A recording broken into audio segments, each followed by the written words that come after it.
Padmavati learning hub అనే ఈ ఛానల్‌కి మీ అందరికీ స్వాగతం. ఈరోజు వీడియోలో నేను బీ ఫార్మ్స్ గురించి మీకు వివరిస్తాను. బీ అనేటటువంటి క్రియ యొక్క రూపాలను ఈ వీడియోలో నేను వివరిస్తాను. ఈ ఛానల్‌ని మీరు కొత్తగా చూస్తున్నట్లయితే దయచేసి సబ్స్క్రైబ్ చేయండి, షేర్ చేయండి, కామెంట్ చేయండి మరియు లైక్ చేయండి. ఇప్పుడు మనం వీడియోలోకి వెళ్దాము. బీ యొక్క రూపాలు ఎలా ఉపయోగిస్తామో మనం చూద్దాము. బీ అనేది మెయిన్ వెర్బ్‌గా ఉపయోగిస్తాము మరియు ఆక్సిలరీ వెర్బ్‌గా కూడా ఉపయోగిస్తాము. మెయిన్ వెర్బ్ అంటే ప్రధాన క్రియ, ఆక్సిలరీ వెర్బ్ అంటే సహాయక క్రియ. ఈ వీడియోలో మనం బీ అనేటటువంటి వెర్బ్‌ను మెయిన్ వెర్బ్‌గా ఎలా ఉపయోగిస్తామో మనం నేర్చుకుందాం. బీ అనేది ఇర్రెగ్యులర్ వెర్బ్ కూడా. It is not an action verb. ఇది యాక్షన్ వెర్బ్ కాదు. యాక్షన్ వెర్బ్ అంటే పనులను సూచిస్తుంది. అంటే jump, read, write, run, walk ఇవన్నీ కూడా action verbs. It is a state of being verb. ఇది స్థితిని మాత్రమే తెలియజేస్తుంది. There are 8 types of be forms. అంటే బీ యొక్క రూపాలు 8 ఉంటాయి. అవేంటంటే be, am, is, are, was, were, being, been. Present tense లో యామ్, ఈజు, ఆర్ ఉంటాయి. అంటే యామ్, ఈజు, ఆరు మనం ఉపయోగిస్తున్నట్లయితే అది ప్రస్తుతానికి సంబంధించినటువంటి స్థితిని గురించి మనం తెలియజేస్తున్నాము. అలాగే సింపుల్ పాస్ట్ లో వజ్, వర్ అని ఉపయోగిస్తాము. అంటే వజ్, వర్ అనేవి మనం గతానికి సంబంధించినటువంటి స్థితిని తెలియపరచడానికి ఉపయోగపడుతుంది. అదే రకంగా ప్రెజెంట్ పార్టిసిపల్. మనకు తెలుసు ప్రెజెంట్ పార్టిసిపల్ అంటే ఇచ్చినటువంటి వెర్బ్కు ఇంగ్ చేర్చగా వస్తుంది. ఇది బీయింగ్. ఇది కంటిన్యూస్ గా జరిగేటటువంటి పనులను తెలియజేయడానికి ఉపయోగిస్తారు. పాస్ట్ పార్టిసిపల్ లో బీన్ అని ఉపయోగిస్తారు. అంటే బీ యొక్క మూడవ రూపం ఏంటంటే బీన్. అలాగే ఈ బీ ఫార్మ్స్ అనేవి మనం ఉపయోగించేటటువంటి సబ్జెక్ట్ మీద మరియు టెన్స్ మీద ఆధారపడి ఉంటాయి. సబ్జెక్ట్ అంటే కర్త. ఎవరైతే పనిని చేస్తారో దాన్ని సబ్జెక్ట్ అంటారు. టెన్స్ అంటే కాలము. అంటే ఇంతకుముందు మనం చూసినట్టుగా ఇది ప్రెజెంట్ టెన్స్ లో, పాస్ట్ టెన్స్ లో మనం ఉపయోగించినప్పుడు, అదే రకంగా ఫ్యూచర్ లో ఉపయోగించినప్పుడు ఎలా బీ ఫార్మ్స్ అనేవి మారుతూ ఉంటాయి. ఇక్కడ మనం కొన్ని ఉదాహరణలు చూద్దాము. Ramu is a kind person. Ramu అనేది థర్డ్ పర్సన్ సింగులర్ కాబట్టి ఇక్కడ ఈజ్ వచ్చింది. Ramu is a kind person. So Ramu ఒక దయగలిగినటువంటి వ్యక్తి. She is a cool person. So ఆమె ప్రశాంతంగా ఉండేటటువంటి వ్యక్తి. అంటే వ్యక్తిలో యొక్క గుణగణాలు, అదే రకంగా వాళ్ళ బిహేవియరల్ ఆస్పెక్ట్స్ చెప్పడానికి కూడా మనం బీ ఫార్మ్స్ ఉపయోగిస్తాము. It was terrible. అది చాలా భయంకరంగా ఉంది. దేవర్ రిచ్. వాళ్ళు ధనవంతులుగా ఉండేవాళ్ళు. అంటే ఈ వధు వరు ఉపయోగించినప్పుడు ఏంటంటే ఇది గతంలోని స్థితిని తెలియజేస్తుంది. You are a topper. అంటే నీవు ఒక టాపరు. ఈ ఆర్ అనేది మనకు ప్రెజెంట్ టెన్స్ లో ఉపయోగిస్తాం కాబట్టి అది ఇప్పుడు ఉన్నటువంటి స్థితిని తెలియజేస్తుంది. There is a table. అక్కడ ఒక టేబుల్ ఉంది. ఇది కూడా ప్రస్తుత కాలానికి సంబంధించింది. There are variety of dresses. అక్కడ చాలా డ్రెస్సెస్ ఉన్నాయి. I'm a hard working person. నేను చాలా కష్టపడేటటువంటి వ్యక్తిని.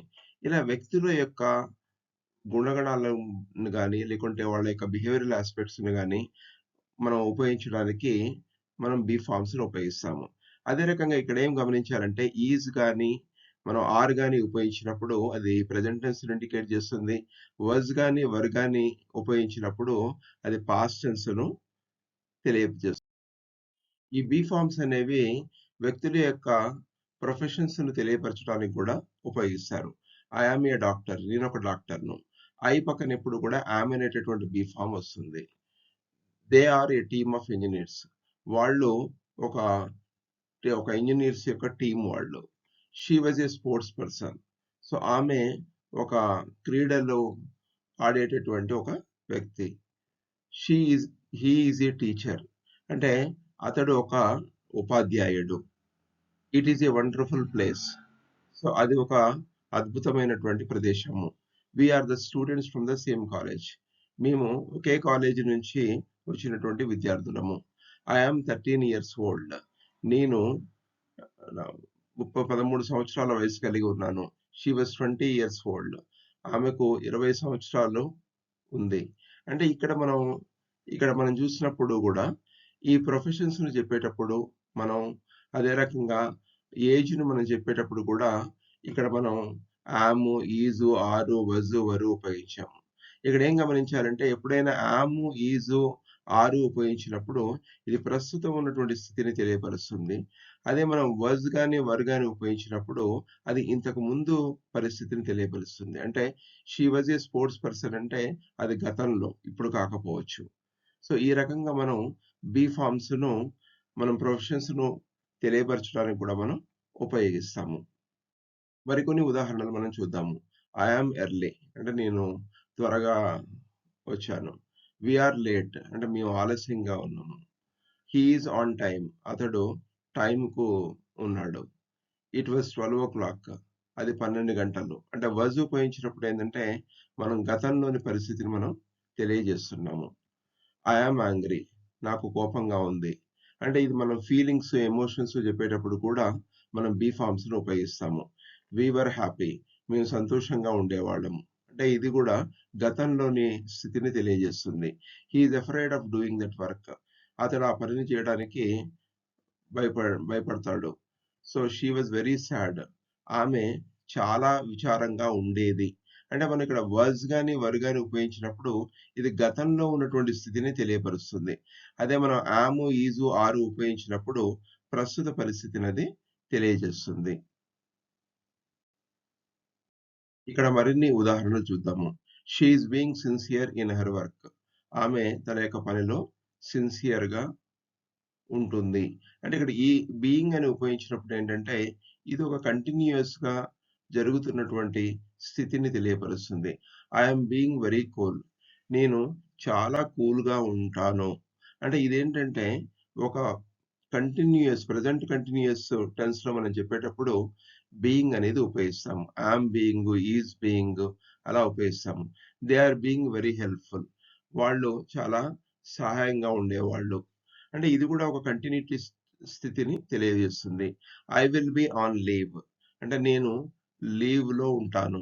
ఇదేంటంటే మనం విల్ తోని ఉపయోగించినప్పుడు ఏమవుతుంది అంటే ఇది భవిష్యత్తులోని స్థితిని తెలియజేస్తుంది. ఇట్ విల్ బి డన్ అది జరుగుతుంది. అంటే అది మనం ఫ్యూచర్ యొక్క స్థితిని మనం తెలియపరుస్తున్నాము. I want to be with my family. నేను మా ఫ్యామిలీతో ఉండదలుచుకున్నాను. అంటే ఇక్కడ వాంట్ టు బి అనేది కూడా మనం బి అనేటటువంటి వెర్బ్‌ను ఇక్కడ ఉపయోగిస్తున్నాం. వాంట్ టు బి అంటే ఇది ఒక మనకు భవిష్యత్తులో ఉన్నటువంటి స్థితిని మనకు తెలియజేస్తుంది. He has been on a winning note. So, అతడు గెలిచినటువంటి నోట్‌లో ఉన్నాడు. అంటే ఈ హాస్ బీన్ అనేది ఏదైతే ఉందో ఇది కూడా మనకు ఈ పాస్ట్ పార్టిసిపల్ బీన్‌ని మనం ఉపయోగించాము. అదే సో, మనం ఇంగ్లీష్ మాట్లాడేటప్పుడు ఈ బీ ఫార్మ్స్ మనకు బాగా ఉపయోగపడతాయి. ఈ బీ ఫార్మ్స్‌ను మనం ప్రధానమైనటువంటి క్రియగా మాట్లాడేందుకు ఎలా ఉపయోగపడుతుందో ఈ వీడియోలో మనం చూసాము.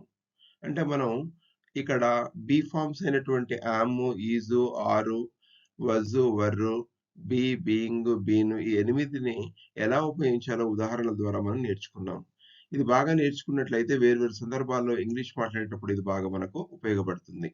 ఈ వీడియో మీకు నచ్చినట్లయితే దయచేసి సబ్స్క్రైబ్ చేయండి, షేర్ చేయండి, కామెంట్ చేయండి మరియు లైక్ చేయండి. ఈ వీడియోని మీరు ఓపికగా చూసినందుకు మీ అందరికీ కూడా ధన్యవాదాలు. Thank you. Thank you one and all. Wish you all the best.